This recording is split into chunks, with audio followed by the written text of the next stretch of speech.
વિદ્યાર્થી મિત્રો, લાસ્ટ લેક્ચરની અંદર આપણે એક કણ પર લાગતું ટોર્ક અને કોણીય વેગમાન વચ્ચેનો સંબંધ મેળવ્યો હતો. એના પછી કણોના તંત્ર પર લાગતું કુલ ટોર્ક અને કોણીય વેગમાન વચ્ચેનો પણ સંબંધ મેળવ્યો હતો. એ સંબંધ કંઈક આ રીતનો હતો કે dl સદિશ બાય dt બરાબર ટો સદિશ શું હતું? એક્સટર્નલ. એટલે કે તંત્રના કુલ કોણીય વેગમાનના ફેરફારનો સમય દર તેના પર લાગતા પરિણામી બાહ્ય ટોર્ક જેટલો હોય છે એવું આપણે સાબિત કર્યું હતું. યાદ છે ને તમને? ઓકે, હવે આપણે એના ઉપરથી કોણીય વેગમાન સંરક્ષણનો નિયમ મેળવવાનો છે. ટોપિકનું નામ છે કોણીય વેગમાન સંરક્ષણનો નિયમ.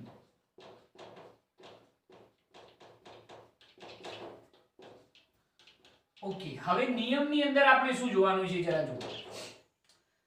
તો આપણે કોણીય વેગમાનના ફેરફારનો સમય દર એ પરિણામી બાહ્ય ટોર્ક જેટલો હોય છે એ આપણે જાણીએ છીએ. તમને જો યાદ હોય તો આપણે રેખીય વેગમાન સંરક્ષણનો નિયમ સાબિત કર્યો હતો. રેખીય વેગમાન સંરક્ષણના નિયમની અંદર કંઈક આવું હતું કે રેખીય વેગમાનના ફેરફારનો સમય દર કોના જેટલો હોય છે? પરિણામી બાહ્ય બળ જેટલો હોય છે. અહીંયા આગળ ખાલી ચાલ ગતિમાં ફેરફાર એટલો છે કે કોણીય વેગમાનના ફેરફારનો સમય દર પરિણામી બાહ્ય ટોર્ક જેટલો હોય છે. બરોબર? તમને યાદ હોય તો રેખીય વેગમાન સંરક્ષણના નિયમની અંદર આપણે જે આ કુલ રેખીય વેગમાન p સદિશ છે એ શું સાબિત કરતા હતા? અચળ. તો અહીંયા આગળ કુલ કોણીય વેગમાન જે છે l સદિશ એને અચળ સાબિત કરવાનું છે, બીજું કંઈ નથી. સિમ્પલ વાત છે. ઓકે, તો સૌપ્રથમ આપણે સમજીએ કે આપણે શું વાત કરી હતી. dl સદિશ બાય dt બરાબર ટુ એક્સટર્નલ સદિશ. તો સંદર્ભ બિંદુની સાપેક્ષે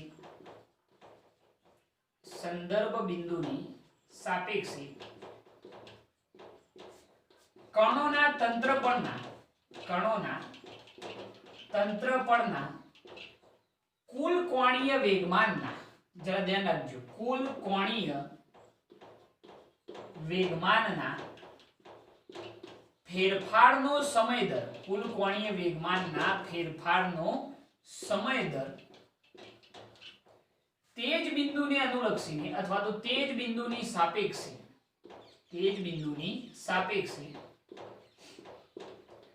તંત્ર પર લાગતા ટોર્કના સદિશ સરવાળા જેટલો હોય છે. સદિશ સરવાળા જેટલો હોય છે. બરોબર? આ વસ્તુ આપણે જાણીએ છીએ. મેં શું લખેલું છે જરા જો, આના જ વસ્તુ મેં શબ્દોમાં લખેલી છે કે સંદર્ભ બિંદુની સાપેક્ષે કણોના તંત્ર પરના કુલ કોણીય વેગમાનના ફેરફારનો સમય દર. શું કહ્યું છે? સંદર્ભ બિંદુની સાપેક્ષે કણોના તંત્ર પરના કુલ કોણીય વેગમાનના ફેરફારનો સમય દર તે જ બિંદુની સાપેક્ષે તંત્ર પર લાગતા ટોર્કના સદિશ સરવાળા જેટલો હોય છે. બરોબર? એટલે કે dl સદિશ બાય dt બરાબર શું હોય છે? ટો સદિશ એક્સટર્નલ. મતલબ તો એવો જ થાય ને ભાઈ કે તંત્રના કુલ કોણીય વેગમાનના ફેરફારનો સમય દર તંત્ર પર લાગતા કુલ ટોર્કના શું હોય છે? સદિશ સરવાળા જેટલો હોય છે. એના એ વસ્તુ મેં શબ્દોમાં લખેલી છે. બરોબર? મગજમાં બેસાડજો. ફરીથી કહું કે સંદર્ભ બિંદુની સાપેક્ષે કણોના તંત્ર પરના કુલ કોણીય વેગમાનના ફેરફારનો સમય દર. શું ભાઈ? કુલ કોણીય વેગમાનના ફેરફારનો સમય દર તે જ બિંદુની સાપેક્ષે તંત્ર પરના કુલ ટોર્કના સદિશ સરવાળા જેટલો હોય છે. ખ્યાલ આવી ગયો ની અંદર? ઓકે, હવે જરા જુઓ કે તમને જો યાદ હોય તો રેખીય વેગમાન સંરક્ષણના નિયમની અંદર આપણે એના પર લાગતું જે પરિણામી બાહ્ય બળ છે એ શૂન્ય લેતા હતા. તો અહીંયા શું શૂન્ય લઈશું? બાહ્ય ટોર્ક શૂન્ય લઈશું કે જો તંત્ર પર લાગતું ટોર્ક અથવા બાહ્ય ટોર્ક, તંત્ર પર લાગતું બાહ્ય ટોર્ક ટો સદિશ એક્સટર્નલ બરાબર શું હોય? શૂન્ય હોય. તો જો તંત્ર પર લાગતું પરિણામી બાહ્ય ટોર્ક કેટલું હોય? શૂન્ય હોય. તો dl સદિશ બાય dt બરાબર શું થઈ જાય? 0. એટલે કે કોણીય વેગમાનના ફેરફારનો સમય દર કેવો થઈ જાય? અચળ થઈ જાય. મતલબ એવો થાય કે L સદિશ બરાબર શું થઈ જાય? અચળ થઈ જશે. બરોબર, એટલે કે કોણીય વેગમાનનો કોઈ ફેરફાર થતો નથી. કોણીય વેગમાનનો ફેરફાર સમય સાથે કેવો રહે છે? અચળ રહે છે, એવું આપણે કહી શકીએ. હવે જરા જુઓ કે જો આની અંદર આપણે વાત કરીએ તો આપણે એવી વાત કરી શકીએ કે નિયમ જો લખવો હોય તો નિયમ શું લખાય? નિયમ, કોણીય વેગમાન સંરક્ષણનો નિયમ આપણને શું કહે છે કે જો તંત્ર પર લાગતું પરિણામી બાહ્ય ટોર્ક શૂન્ય હોય તો તંત્રનું કુલ કોણીય વેગમાન કેવું રહે છે? અચળ રહે છે. જો તંત્ર પર લાગતું પરિણામી બાહ્ય ટોર્ક શૂન્ય હોય તો તંત્રનું કુલ કોણીય વેગમાન અચળ રહે છે, એવું આપણે લખી શકીએ કે જો તંત્ર પર લાગતું પરિણામી બાહ્ય ટોર્ક, પરિણામી બાહ્ય ટોર્ક કેવું હોય? શૂન્ય હોય. જે આપણે લીધેલું છે, જોયું?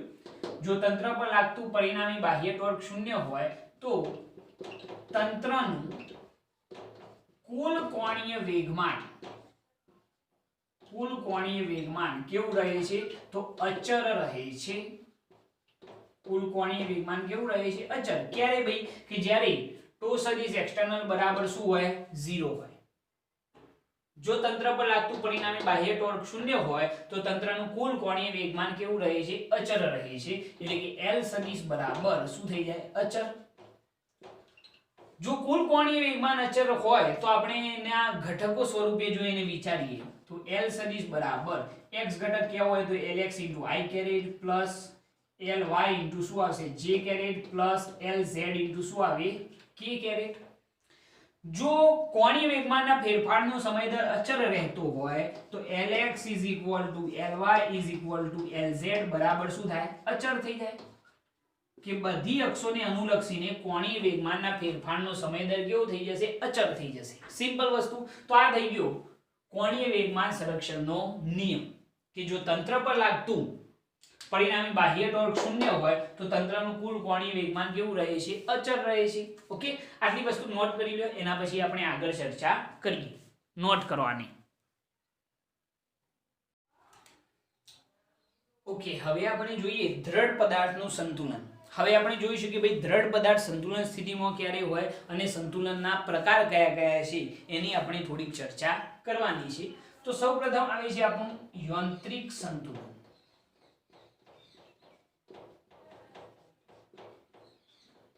તો કોઈ પણ દ્રઢ પદાર્થ એ યાંત્રિક સંતુલનમાં ક્યારે કહેવાય?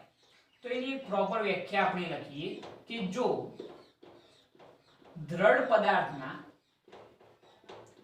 રેખીય વેગમાન, જો દ્રઢ પદાર્થના રેખીય વેગમાન અને કોણીય વેગમાન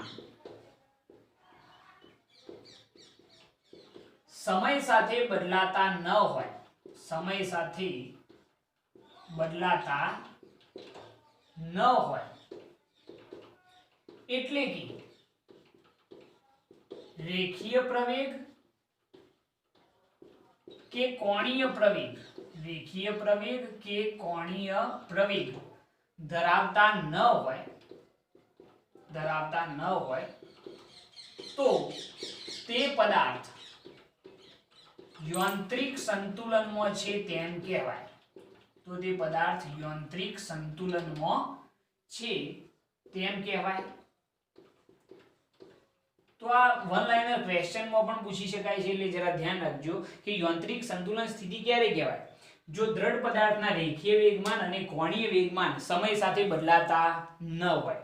પોઈન્ટ પકડજો કે જો દ્રઢ પદાર્થના રેખીય વેગમાન અને કોણીય વેગમાન સમય સાથે બદલાતા ન હોય એટલે કે રેખીય પ્રવેગ અને કોણીય પ્રવેગ ધરાવતા ન હોય તો તે પદાર્થ યાંત્રિક સંતુલનમાં છે તેમ કહેવાય. હવે જરા જુઓ, જો રેખીય વેગમાન ન ધરાવે એટલે કે રેખીય વેગમાન સમય સાથે બદલાતું ન હોય, રેખીય વેગમાન ધરાવે પરંતુ રેખીય વેગમાન જે છે એ સમય સાથે બદલાતું ન હોય તો રેખીય પ્રવેગ કેટલો થઈ જાય? શૂન્ય થઈ જાય. તમે કહેશો કઈ રીતે? તો તમે જાણો છો કે dp સદિશ રેખીય વેગમાનના ફેરફારનો સમય દર બરાબર શું થાય? પરિણામી બાહ્ય બળ. જાણો છો ન્યૂટનની ગતિનો બીજો નિયમ. હવે જુઓ, રેખીય વેગમાનના ફેરફારનો સમય દર એટલે કે સમય સાથે જે રેખીય વેગમાનમાં ફેરફાર થાય એ ફેરફાર થતો ન હોય તો શું થઈ જાય? તો આ જે સમય સાથે ફેરફાર છે એ 0 થઈ જાય તો f સદિશ બરાબર કેટલું થઈ ગયું? 0. હવે આપણે આનું જો મૂલ્ય લઈએ તો f બરાબર 0 કહેવાય. f બરાબર શું લખાય? m * a બરાબર 0. તો રેખીય પ્રવેગ a બરાબર 0 ભાગ્યા m. તો રેખીય પ્રવેગ કેટલો થઈ ગયો? 0 થઈ ગયો. જો સમય સાથે રેખીય વેગમાનમાં ફેરફાર ન થતો હોય, સમય સાથે રેખીય વેગમાનનો ફેરફાર 0 હોય તો રેખીય પ્રવેગ પણ કેટલો હોય? 0 હોય. જો સમય સાથે કોણીય વેગમાનમાં ફેરફાર ન થતો હોય તો કોણીય પ્રવેગ 0 હોય. બરોબર, વ્યાખ્યા પણ એ જ કહેવા માંગે છે કે જો દ્રઢ પદાર્થના રેખીય વેગમાન અને કોણીય વેગમાન સમય સાથે બદલાતા ન હોય એટલે કે રેખીય પ્રવેગ કે કોણીય પ્રવેગ ધરાવતા ન હોય તો તે પદાર્થ શું કહેવાય? યાંત્રિક સંતુલનમાં છે તેમ કહેવાય. ઓકે, તો આ યાંત્રિક સંતુલનની વ્યાખ્યા થઈ ગઈ. હવે એના પછી આપણે એના મુખ્ય બે પ્રકારોની ચર્ચા કરીએ. તો પહેલો આવે છે રેખીય સંતુલન. તો કોઈ પણ પદાર્થ એ રેખીય સંતુલનમાં છે એવું ક્યારે કહેવાય? દાખલા તરીકે હું છું કોઈ પદાર્થ, બરોબર, હું ના તો આ તરફ જઈ શકું છું, ના તો આ તરફ જઈ શકું છું, ના તમારી તરફ આવી શકું, ના આ તરફ જઈ શકું. હું અહીંયા ખાલી સ્ટે રહી શકું, અહીંયા જ રહી શકું. હા, આમ થઈ શકું, બરોબર છે, પરંતુ આગળ પાછળ અથવા તો ઉપર નીચે જઈ શકતો નથી. મતલબ કે હું શું કહેવાય ભાઈ? રેખીય સંતુલન સ્થિતિમાં કહેવાઈશ. બરોબર, તો રેખીય સંતુલનમાં કોઈ પણ પદાર્થ ક્યારે કહેવાય? જરા જુઓ કે જો દ્રઢ પદાર્થ પર લાગતું કુલ બાહ્ય બળ 0 હોય, જો દ્રઢ પદાર્થ પર લાગતું કુલ બળ એટલે કે બળોનો સદિશ સરવાળો 0 હોય, સરવાળો 0 હોય તો આપણે એવું કહી શકીએ છીએ કે કુલ બળ F સદિશ બરાબર, ચલો લાગતા બળો વિચારીએ તો F1 સદિશ, બીજા કણ પર લાગતું બળ F2 સદિશ, ત્રીજા કણ પર લાગતું બળ F3 સદિશ, એમ n માં કણ પર લાગતું બળ શું થાય? Fn સદિશ. આ બધા બળોનો જે સદિશ સરવાળો છે એ કેટલો થાય? 0 થાય. એટલે કે F સદિશ બરાબર શું થાય? 0. કે જો લાગતું કુલ બળ 0 હોય તો આપણે એમ કહી શકીએ છીએ કે પદાર્થ રેખીય શું હશે? સંતુલન સ્થિતિમાં હશે. એટલે કે જો આપણે કહેવું હોય કે અહીંયા આગળ આના જો આપણે ઘટકો લખવા હોય અથવા તો જો સિગ્મા રૂપે બતાવવો હોય આ સદિશ સરવાળો, તો સિગ્મા i બરાબર 1 થી ક્યાં સુધીનો સરવાળો છે? n સુધીનો, ઇન્ટુ શું આવશે? fi બરાબર શું થઈ જાય? 0. બરોબર, જો કદાચ ઘટકોના સ્વરૂપમાં લખવું હોય તો ઘટકોના સ્વરૂપમાં આ રીતે લખી શકાય કે જો આપણે x સદિશ લખવું હોય તો fx સદિશ બરાબર સિગ્મા x અક્ષની દિશામાં જેટલા પણ બળો હોય બધાનો સરવાળો, તો સિગ્મા i બરાબર 1 થી n ઇન્ટુ fi x સદિશ બરાબર શું થાય? 0. જો y અક્ષની દિશામાંના ઘટકોનો સરવાળો કેવો હોય તો સિગ્મા i બરાબર 1 થી n ઇન્ટુ fiy સદિશ બરાબર પણ શું થાય? 0. અને જો z અક્ષની દિશામાંના બળોનો સરવાળો જો 0 બતાવવો હોય તો સિગ્મા i બરાબર 1 થી n ઇન્ટુ fiz સદિશ બરાબર શું થાય? 0. આ ઘટકોના સ્વરૂપમાં લખ્યું. આ કયા સ્વરૂપે લખ્યો? ઘટકોના સ્વરૂપમાં. બરોબર છે, ઘટકોના સ્વરૂપમાં x અક્ષની દિશામાંના ઘટકોનો સરવાળો કેટલો? 0. y અક્ષની દિશાના પણ 0 અને z અક્ષની દિશાના પણ 0. જો આ શરતનું પાલન થાય તો પદાર્થ શું હશે? રેખીય સંતુલનમાં હશે એવું આપણે કહી શકીએ. અહીંયા આગળ આપણે એવું લખીશું કે ઉપરોક્ત શરતનું પાલન થાય, શરતનું પાલન થાય તો પદાર્થ કેવો હશે? રેખીય સંતુલનમાં હશે. કઈ શરતનું પાલન થાય? જો પરિણામી બળ 0 હોય, દાખલા તરીકે હું છું તો મારા પર લાગતું જે પરિણામી બળ છે એ 0 હોય તો હું કેવો થઈ જાઉં ભાઈ? રેખીય સંતુલન સ્થિતિમાં. દાખલા તરીકે આ તરફથી 5 ન્યૂટન બળ લાગે, આ તરફથી પણ 5 ન્યૂટન, તો બંને તરફથી બળો સમાન મૂલ્યના અને પરસ્પર કેવા લાગે? વિરુદ્ધ દિશામાં. આપણે એકે બાજુ ખસવાના ના, મતલબ કે આપણે શું થઈ જઈએ? રેખીય સંતુલન સ્થિતિમાં. બરોબર. રેખીય સંતુલન સ્થિતિમાં હોવા માટે કણ પર લાગતું પરિણામી બાહ્ય બળ કેટલું હોવું જોઈએ? શૂન્ય હોવું જોઈએ. તો જ કણ રેખીય સંતુલન સ્થિતિમાં હશે. એટલે આ શરતનું પાલન થવું જોઈએ કે કણ પર લાગતું પરિણામી બળ કેટલું થવું જોઈએ? શૂન્ય. તો કણ જે છે અથવા તો પદાર્થ જે છે કેવો થઈ જાય? રેખીય સંતુલનમાં હશે. હવે બીજો પ્રકાર આવે છે ચાક ગતીય સંતુલન. હવે ચાક ગતીય સંતુલન સ્થિતિમાં ક્યારે હોય? જો દ્રઢ પદાર્થ પર લાગતું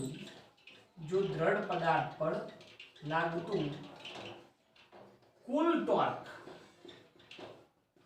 ટોર્ક એટલે કે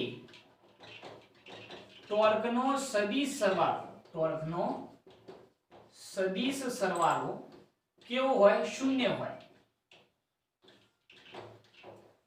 તો શું થાય? જો દ્રઢ પદાર્થ પર લાગતું કુલ ટોર્ક એટલે કે ટોર્કનો સદિશ સરવાળો શૂન્ય હોય તો પદાર્થ શું થઈ જાય? ચાક ગતીય સંતુલનમાં થઈ જશે. કઈ રીતે? જરા જુઓ. કુલ ટોર્ક ટો સદિશ બરાબર કેવું હોય? તો ટો 1 સદિશ પ્લસ ટો 2 સદિશ એમ છે કેટલા સુધી? ટો n સદિશ સુધી. આ બધા ટોર્કોનો સરવાળો કેટલો થાય? 0 થાય. એટલે કે કુલ ટોર્ક ટો બરાબર કેટલું થઈ જાય? શૂન્ય. જો કુલ ટોર્ક ટો બરાબર શૂન્ય થાય તો પદાર્થ જે છે એ ચાક ગતીય શું થઈ જાય?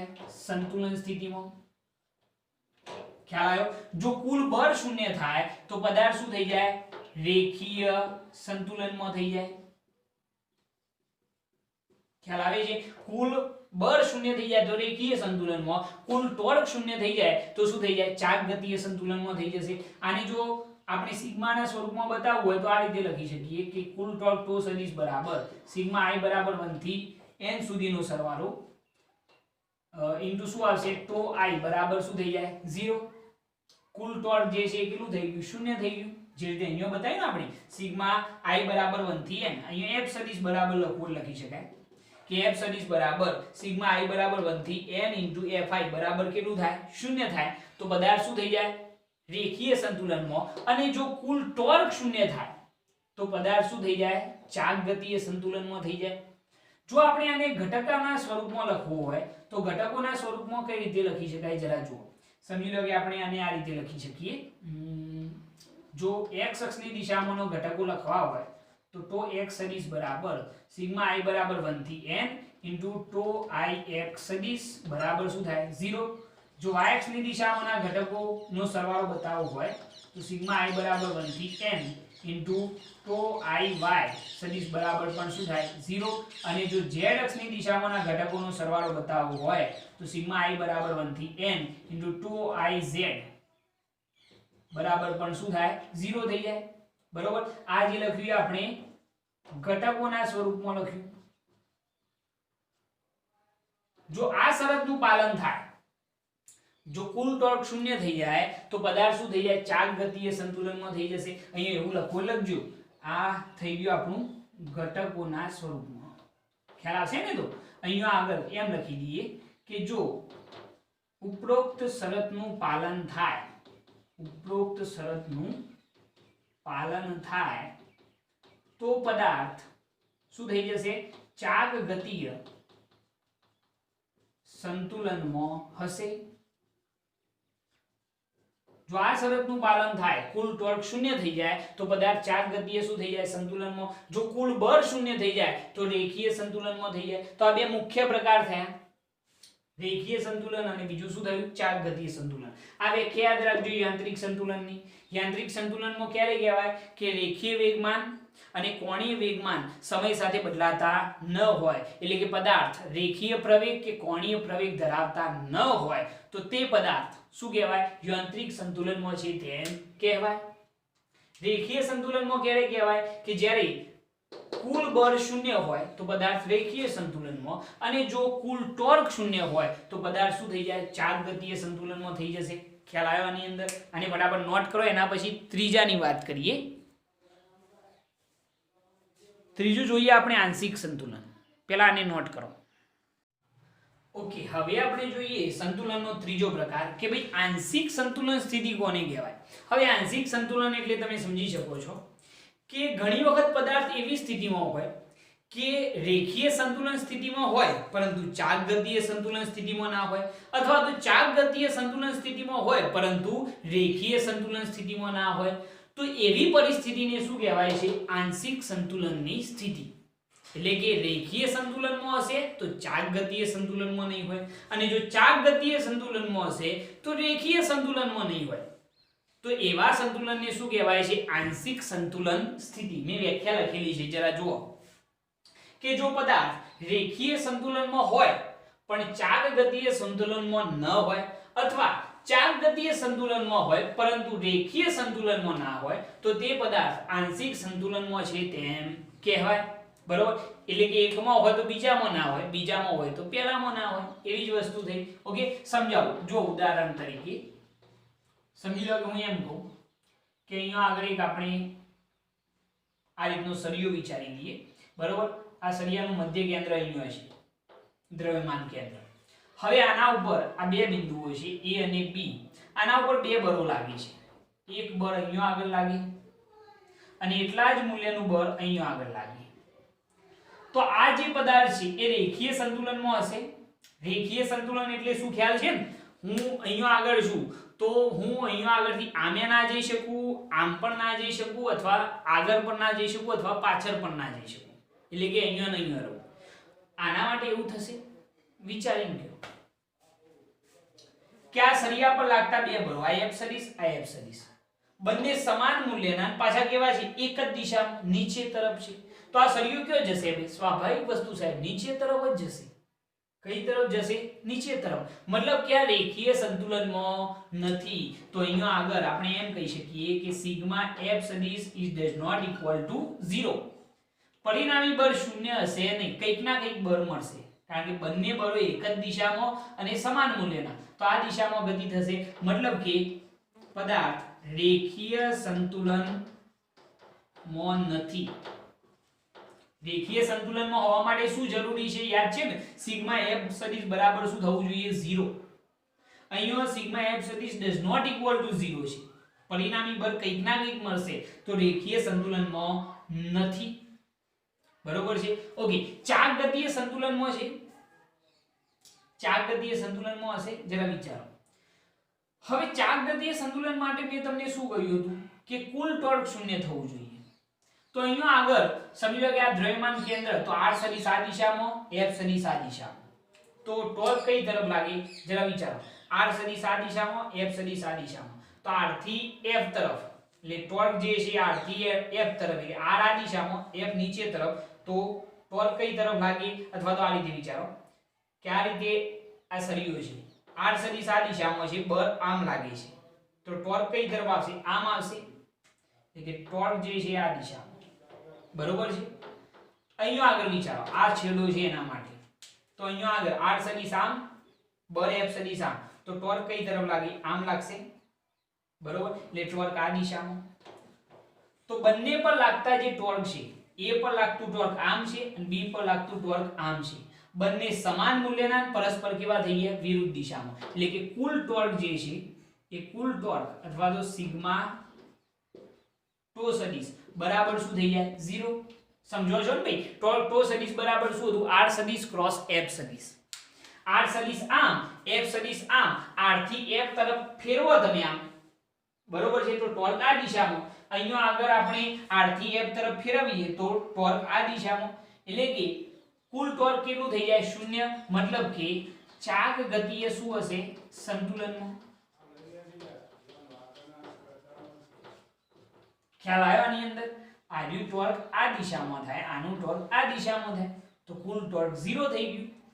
બરોબર? એટલે ચાક ગતિએ શું થઈ જાય? સંતુલન સ્થિતિમાં. પરંતુ આના સ્થિતિ તમે આ વિચારો, ખ્યાલ આવ્યો ને? આંશિક સંતુલન સ્થિતિ કહેવાય. આ સ્થિતિ જે છે એ શું કહેવાય? આંશિક સંતુલન સ્થિતિ. કારણ કે જુઓ, ચાક ગતિય સંતુલનમાં છે પરંતુ રેખીય સંતુલનમાં નથી. પરંતુ આવી સ્થિતિ હોય તો શું થાય? જરા વિચારીને કહેજો. આના વિચારીએ. આ દ્રવ્યમાન કેન્દ્ર, હવે બળ અહીંયા લાગે છે F સદિશ, અને એટલા જ મૂલ્યનું બળ અહીંયા આગળ લાગે છે F સદિશ. હવે કેવું? પરિણામી બળ કેટલું થાય? 0. કારણ કે જેટલું બળ અહીંયા લાગે છે એટલું જ દર અહીંયાથી એટલું જ બળ અહીંયા આગળ ઉપર તરફ લાગે છે. બંને બળો સમાન મૂલ્યના અને પરસ્પર વિરુદ્ધ દિશામાં, તો સિગ્મા F સદિશ બરાબર શું થઈ ગયું 0. જો સિગ્મા F સદિશ બરાબર 0 હોય તો રેખીય શું થઈ જાય સંતુલન સ્થિતિમાં. ખ્યાલ આવે છે ને? દાખલા તરીકે હું અહીંયા આગળ છું, મારા બે હાથ છે, એક આ તરફ ખેંચે છે 5 ન્યૂટનનું બળ અને એક આ તરફ ખેંચે છે 5 ન્યૂટનનું બળ, તો હું અહીંયાથી ખસીશ ખરો? નહીં ખસું. રસ્સા ખેંચ જેવું બે બાજુ સમાન મૂલ્યના બળો લાગશે તો વચ્ચેથી રસ્સો ખેંચાવાનો નથી. એટલે કે અહીંયા આગળ બળ આમ લાગતું હોય, અહીંયા આમ લાગતું હોય, તો રેખીય શું થઈ ગયું સંતુલનમાં. પરંતુ ચાર ગતિએ સંતુલનમાં આવશે ખરું? આ r સદિશ આ f સદિશ, તો ટોર્ક આ તરફ, અહીંયા r સદિશ આ f સદિશ, તો ટોર્ક આ તરફ. તો આ શું થશે? સળિયો આમ ફરવા લાગશે. સમજો છો તમે? આમ છે, આના ઉપર બળ આમ લાગ્યું, બરોબર છે, નીચે તરફ. આના ઉપર બળ આમ લાગ્યું, તો આ સળિયો શું થશે? આમ ફરશે. આમ ફરશે કે નહીં ફરે? આમ. મતલબ કે ચાર ગતિય સંતુલનમાં હશે નહીં. તો અહીંયા આગળ કુલ ટોર્ક, કારણ કે બંને ટોર્ક અલગ અલગ દિશામાં, આ જો આમ છે વિષમગળી દિશામાં, અને આ શું થાય છે તો સોરી આ જે છે એ આપણે એમ કેવું હતું આ તરફ ફેરવે છે, બરોબર, અને આ તરફ ફેરવે છે, બરોબર. બંને એક જ દિશા થઈ ને, એટલે કે કુલ ટોર્ક જે છે ટો સદિશ સિગ્મા ટો સદિશ is does not equal to શું આવશે 0, બરોબર. એટલે કે ચાક ગતિય સંતુલનમાં નથી. મતલબ કે અહીંયા આગળ આ જે સળિયો છે શું કરે છે તો રોટેટ થાય છે. સળિયો જે છે ચાર ગતિ કરે છે, એટલે કે આ પણ જે સ્થિતિ છે એ શું કહેવાય આંશિક સંતુલનની સ્થિતિ. રેખીય સંતુલન સ્થિતિમાં છે પરંતુ ચાર ગતિય સંતુલન સ્થિતિમાં નથી. આ સળિયો જે છે આમ ભ્રમણ કરવા લાગશે, આ ભાગ ઉપર જશે, આ ભાગ નીચે જશે. ખ્યાલ આવ્યો આની અંદર? બરોબર. તો આ વાત થઈ ગઈ આંશિક સંતુલનની. હવે વાત કરીએ બર યુગ્મ. બર યુગ્મની વ્યાખ્યા શું થાય તો બે સમાન મૂલ્યના અને પરસ્પર વિરુદ્ધ દિશામાંના બળો એક રેખસ્થ ન હોય તેવા બળો બર યુગ્મની રચના કરે છે. કેવા? બે સમાન મૂલ્યના અને પરસ્પર વિરુદ્ધ દિશામાંના એક રેખસ્થ ન હોય તેવા બળો બર યુગ્મની રચના કરે છે. મોસ્ટ IMP ક્વેશ્ચન છે, વન લાઇનર ક્વેશ્ચન. બે સમાન મૂલ્યના અને પરસ્પર વિરુદ્ધ દિશામાંના એક રેખસ્થ ન હોય તેવા બળો બર યુગ્મની રચના કરે છે. બર યુગ્મ સ્થાનાંતરિત ગતિ એટલે કે રેખીય ગતિ વિના શું પેદા કરે છે? ચાક ગતિ પેદા કરે છે, બરોબર. આ જે સ્થિતિ છે ને ભાઈ, આ જે સ્થિતિ છે એ બર યુગ્મ જ છે. બંને કેવા? સમાન મૂલ્યના. બંને કેવા? સમાન મૂલ્યના અને પરસ્પર કેવા? વિરુદ્ધ દિશામાંના. જુઓ, એક દિશા આમ છે, બીજી આમ છે, પરસ્પર વિરુદ્ધ દિશામાંના એક રેખસ્થ ન હોય તેવા બળો. એક રેખસ્થ છે ખરા? આની કાર્ય રેખા જુઓ, આની કાર્ય રેખા આમ આવશે, આની કાર્ય રેખા આમ આવશે. બંનેની કાર્ય રેખાઓ જુદી છે, એટલે કે બંને બળો એક રેખસ્થ નથી. તો આ બંને બળો શું કહેવાય? બર યુગ્મની રચના કરે છે. અને બર યુગ્મના લીધે કઈ ગતિ થાય? ચાક ગતિએ સંતુલનમાં હશે નહીં, મતલબ કે એ શું થશે? ચાક ગતિ કરશે. આના ઉપર ટોર્ક આમ લાગશે, આના ઉપર આમ લાગશે, એટલે કે ચાક ગતિ થવાની છે. આમ ખ્યાલ આવ્યો આની અંદર? આપણા ઘરે ઘણી બધી વસ્તુઓ, કોઈ પણ તમે પાણીની ચકલી હોય ચાલુ કરો તો એના ઉપર બર યુગ્મ લાગવું જોઈએ. લગાવો છો ને તમે એ રીતે, બરોબર છે. તો ત્યાં આગળ પણ બર યુગ્મની રચના થાય તો જ ચાક ગતિ થાય, સ્થાનાંતરિત ગતિ થાય નહીં. સ્થાનાંતરિત ગતિ વિના શું કરે છે? ચાક ગતિ પેદા કરે છે. કોણ ભાઈ? બર યુગ્મ. ઓકે, તો આ બંને ટોપિક પણ લખી કાઢો, આંશિક સંતુલન અને બર યુગ્મની રચના નોટ કરવાને. ઓકે, હવે આપણે જોઈએ સ્વાધ્યાયનો 7.8. બહુ સિમ્પલ દાખલો છે અને બહુ સમજવા જેવો. હાલ આપણે જે ચર્ચાઓ કરી છે એના ઉપરથી જ આ દાખલો કેલ્ક્યુલેટ થઈ જશે. શું કહ્યું છે જરા જોજો રકમની અંદર કે આકૃતિમાં દર્શાવ્યા પ્રમાણે W વજનના એક અનિયમિત સળિયાના સળિયાના અવગણ્ય વજનની બે દોરીઓ દ્વારા લટકાવેલ સ્થિર રાખવામાં આવેલ છે. એક સળિયો છે જેને બે દોરીઓ દ્વારા શું કરવામાં આવે છે? લટકાવેલો રાખવામાં આવેલ છે. ઉધ્વ દિશા સાથે દોરીઓ દ્વારા બનાવવામાં આવેલા ખૂણા અનુક્રમે 36.9 ડિગ્રી અને 53.1 ડિગ્રી છે. પહેલો ખૂણો અહીંયા આગળ કેટલો બને છે θ1 બરાબર 36.9 ડિગ્રી અને બીજો ખૂણો અહીંયા કેટલો બને છે 53.1 ડિગ્રી છે. આ સળિયાની લંબાઈ 2 મીટર છે. આ સળિયાની જે લંબાઈ છે એ કેટલી છે 2 મીટર છે. આ સળિયાની ડાબી બાજુના છેડાથી તેના ગુરુત્વીય કેન્દ્રના અંતર d ની ગણતરી કરો. ડાબી બાજુના છેડાથી એના ગુરુત્વીય કેન્દ્રના અંતરની જે ગણતરી છે એ ડિસ્ટન્સ d આપણે શોધવાનું છે. હવે જરા જુઓ, આપણે સપોઝ એવું વિચારીએ કે ગુરુત્વીય કેન્દ્ર અહીંયા છે, બરોબર? તો ડાબી બાજુથી d જેટલા અંતરે સપોઝ ગુરુત્વીય કેન્દ્ર આવેલું છે, તો આપણે આ અંતર d શોધવાનું છે. આપણને ખ્યાલ છે કે આખા સળિયાની લંબાઈ કેટલી છે 2 મીટર. તો આ d હોય તો આ ડિસ્ટન્સ કેટલું થાય? તો તમે એમ કહેશો કે 2 - d મીટર જેટલું થાય. 2 મીટરમાંથી d મીટર બાદ કરી દો તો આટલું ડિસ્ટન્સ તમને મળી જશે. આ ગુરુત્વીય કેન્દ્ર છે, બરોબર? આ સળિયાનું. તો જરા જુઓ, આકૃતિ આપણને આપેલી છે. 2 જડિત આધાર છે, એની સાથે 2 દોરીઓ વડે એક સળિયો લટકાવેલો છે. સળિયાની લંબાઈ કેટલી છે? તો 2 મીટર જેટલી છે.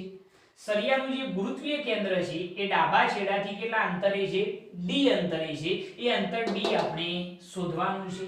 તો કઈ રીતે શોધીશું? હવે ગુરુત્વીય કેન્દ્ર શોધવા માટે આપણે એક સિમ્પલ આઈડિયા યુઝ કરીએ, રેખીય સંતુલન સ્થિતિ અને ચાર્જગતીય સંતુલન સ્થિતિ, બરોબર?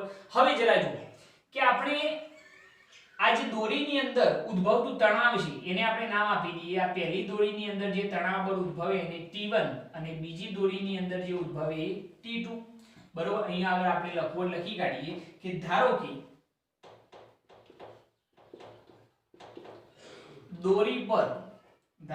દોરી પર અનુક્રમે T1 અને T2 જેટલું તણાવ બળ લાગે છે. દોરીઓ પર લાગતું જે તણાવ બળ છે મેં શું ધારી લીધું? આ પહેલી દોરી ઉપર T1 અને આના ઉપર T2. હવે જરા જુઓ, તણાવ બળના 2 ઘટકો વિચારીએ. તો પહેલો ઘટક આમ જશે, બીજો ઘટક આમ આવશે, બરોબર છે? તો ચલો, આ θ1 હોય તો આ ખૂણો પણ કેટલો થાય? θ1 થાય. કોઈ કન્ફ્યુઝન ભાઈ?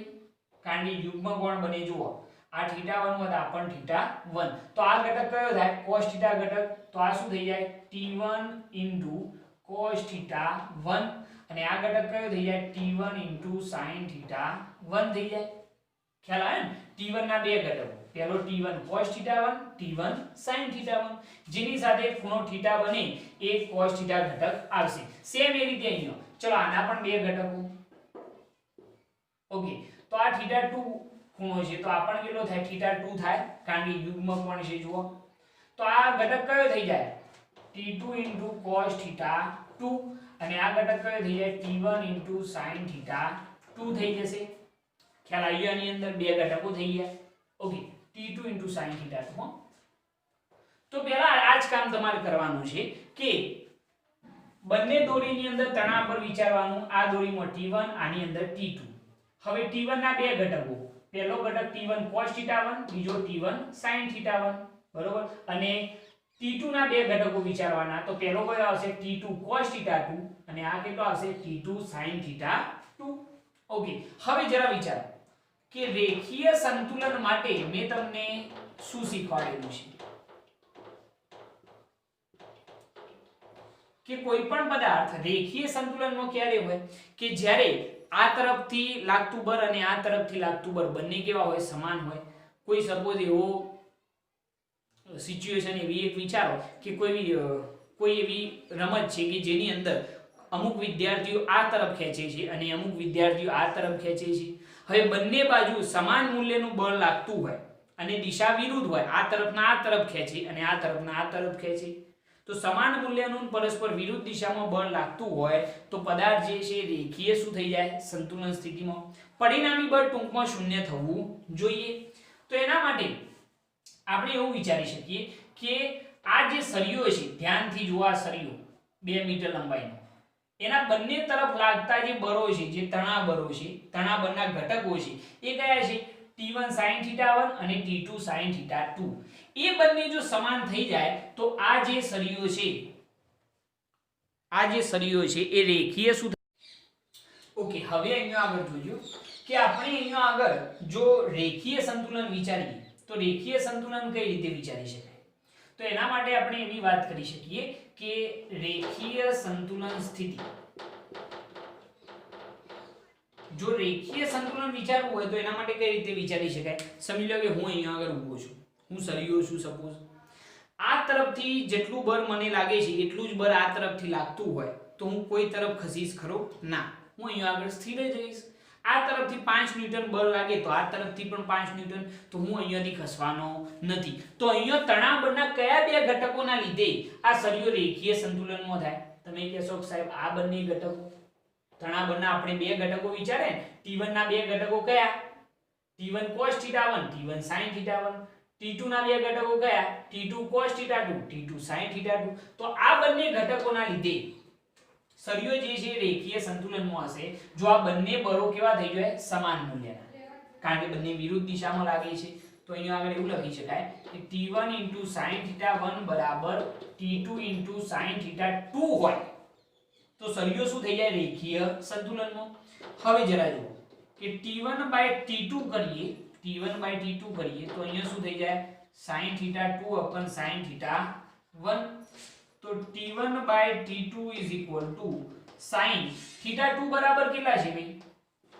53.1 ડિગ્રી. sin θ1 બરાબર કેટલા છે? 36.9 ડિગ્રી. ઓકે, કિંમતો એપ્લાય કરો તો T1/T2 = sin 53.1 ડિગ્રી ની વેલ્યુએશન કેટલી થાય? 0.8. ચેક કરી લેજો ભાઈ sin લીધે. અને sin 36.9 ની કેટલી થાય? 0.6. તો T1/T2 = આ કેટલા થઈ જાય? 8/6 થઈ જાય ને, દશાંશ તર દૂર કરીએ તો 2 ચોક 8, 2 તરી 6. T1/T2 બરાબર 4/ શું થઈ જાય? 3. ક્લિયર? ઓકે, આ થઈ ગયું રેખીય સંતુલન. હવે આપણે શોધવાનું શું છે ભાઈ? ગુરુત્વીય કેન્દ્રનું ડાબી બાજુથી અંતર જે d છે એ શોધવાનું છે. તો હવે આપણે વિચારીએ ચાક ગતીય સંતુલન. હવે ચાક ગતીય સંતુલન માટે મેં તમને શું શીખવાડ્યું છે કે ટોર્ક જે છે એ શૂન્ય થવું જોઈએ. બરોબર? હવે ટોર્ક, આ બંને છેડા પર લાગતું ટોર્ક સમાન મૂલ્યનું હોય, બંને છેડા પર લાગતું ટોર્ક જે છે સમાન મૂલ્યનું હોય, પરસ્પર વિરુદ્ધ દિશામાં હોય તો સળિયો જે છે ચાક ગતિએ શું થઈ જાય? સંતુલન સ્થિતિમાં. હવે જરા જુઓ કે ગુરુત્વીય કેન્દ્ર અહીંયા છે, આ બળ જે છે T1 cos θ1 અને એનું ગુરુત્વીય કેન્દ્રથી અંતર કેટલું છે? d. ટોર્કનું સૂત્ર હતું ટોર્ક ટો સદિશ બરાબર r સદિશ ક્રોસ f સદિશ. તો ગુરુત્વીય કેન્દ્રથી અંતર કેટલું? d. અને તણાવ બળનો ઘટક કેટલો આવ્યો? T1 cos θ1. તો ટોર્ક બરાબર શું થાય? T1 cos θ1 * શું થાય? d. બરોબર છે? બીજા છેડા માટે બળ કેટલું? T2 cos θ2 અને એનું ગુરુત્વીય કેન્દ્રથી આ અંતર કેટલું થાય? તો 2 - d. કારણ કે આખું 2 મીટર, આ d હોય તો આ કેટલું થાય? 2 - d. તો ચાક ગતીય સંતુલન માટે આ છેડા માટે શું થાય? T1 * cos θ1 ગુણ્યા શું થાય? d. બળ ગુણ્યા ગુરુત્વીય કેન્દ્રથી અંતર. અહીંયા બળ કેટલું થશે? તો T2 * cos θ2 કૌંસની અંદર અંતર કેટલું? તો 2 - d. ઓકે, આ ટોર્ક થઈ ગયું, બંને છેડા પર લાગતું ટોર્ક. ઓકે, હવે જરા જુઓ T1/T2 જો કરીએ તો T1/T1 આ T2 બરાબર ની આ બાજુ એટલે છેદમાં, તો અહીંયા શું વધ્યું? cos θ2 કૌંસની અંદર 2 - d અપન T1 cos θ1 બરાબર ની આ બાજુ એટલે છેદમાં આવી જશે. સોરી, cos θ1 * d એ બરાબર ની આ બાજુ આવી જશે તો કયો આવી જશે? છેદમાં. તો cos θ1 * d. શું કર્યું? ખ્યાલ આવી ગયો ને ભાઈ? T1 T2 બરાબર ની આ બાજુ લાય એટલે છેદમાં = અહીંયા શું વધ્યું? cos θ2 કૌંસની અંદર 2 - d અને cos θ1 * d બરાબર ની આ બાજુ આવે તો છેદમાં. ઓકે, હવે જરા જુઓ કે આની તો કિંમત જાણીએ છીએ આપણે 4/3 = cos θ2 બરાબર કેટલા? 53.1 ડિગ્રી કૌંસની અંદર 2 - d અપન છેદમાં cos θ1 બરાબર કેટલા? 36.9 ડિગ્રી ઇન્ટુ શું આવશે? d. હવે 4/3 ઇઝ ઇક્વલ ટુ, ચલો cos 53.1 ડિગ્રીની શું કિંમત થાય? તો સાહેબ sin 36.9 ડિગ્રીની જેટલી થાય એટલી કિંમત કોની થાય? cos 53.1 degree. એકબીજાના વ્યસ્ત હોય તો જુઓ sin 36.9 ડિગ્રીની કેટલી હતી? 0.6. તો cos 53.1 ડિગ્રીની કેટલી થાય? 0.6. બરોબર, કૌંસની અંદર 2 - d. cos 36.9 ડિગ્રીની કિંમત કેટલી થાય? તો સાહેબ sin 53.1 ની જેટલી હતી. કેટલી હતી? 0.8. એટલી કિંમત કોની થાય? cos 36.9 ની. જાણો છો તમે, આટલી તો કોમન સેન્સ છે ભાઈ કે વ્યસ્ત હોય એકબીજાના sin અને cos. તો આ થઈ ગયા 0.8 ઇન્ટુ શું થઈ જશે? d. ઓકે, હવે જુઓ 4/3 0.6 ની અંદર ગુણો, 6 દુ 12 એટલે 1.2 માઈનસ 0.6 ઇન્ટુ d. અહીંયા આવશે 0.8 ઇન્ટુ d. ચલો ક્રોસ ગુણાકાર કરો તો આ કેટલા થઈ જાય? 8 × 4 = 32 એટલે 3.2 ઇન્ટુ d. 3 ને અહીંયા આગળ ગુણીએ તો 3 કૌંસની અંદર 1.2 માઈનસ 0.6 ઇન્ટુ d. તો 3.2 into d is equal to 3 ની અંદર ગુણો, 12 × 3 = 3.6 માઈનસ 6 × 18 એટલે 1.8 ઇન્ટુ d. ચલો 1.8 ઇન્ટુ d બરાબર ની આ બાજુ આવે તો પ્લસ થઈ જાય. તો 3.2d વત્તા 1.8d is equal to 3.6. Okay, 3.2d વત્તા 1.8d કેટલા થઈ જાય? 5d is equal to 3.6. તો d ઇઝ ઇક્વલ ટુ 3.6 અપન કેટલા આવશે? 5. તો d બરાબર આવશે 0.72 મીટર. બરોબર, અથવા d બરાબર કેટલા થઈ જાય? 72 સેન્ટીમીટર. ડાબા છેડાથી 72 સેન્ટીમીટર અંતરે ગુરુત્વીય કેન્દ્ર આવેલું હશે. ખ્યાલ આવ્યો? આની અંદર તમારે એક જ વસ્તુ ધ્યાનમાં લેવાની છે આની અંદર કે સરિયા મોસ્ટ આઈએમપી ક્વેશ્ચન છે એટલે કે સરિયાનું રેખીય સંતુલન વિચારવાનું. આ બંને બરોના ઘટકો સમાન હોય તો રેખીય સંતુલન થાય. T1/T2 મળી ગયા.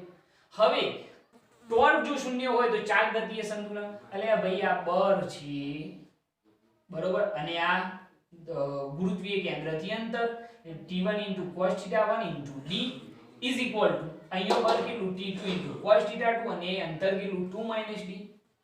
T1/T2 ને કરતા બનાવી દો આ રીતે, સાદુરૂપ આપી દો, તમને ઈઝીલી ડિસ્ટન્સ મળી જશે. મોસ્ટ આઈએમપી દાખલો છે, આને નોટ કરી લો. પૂછાવાની પૂરેપૂરી શક્યતા છે. આ નોટ કરો આને.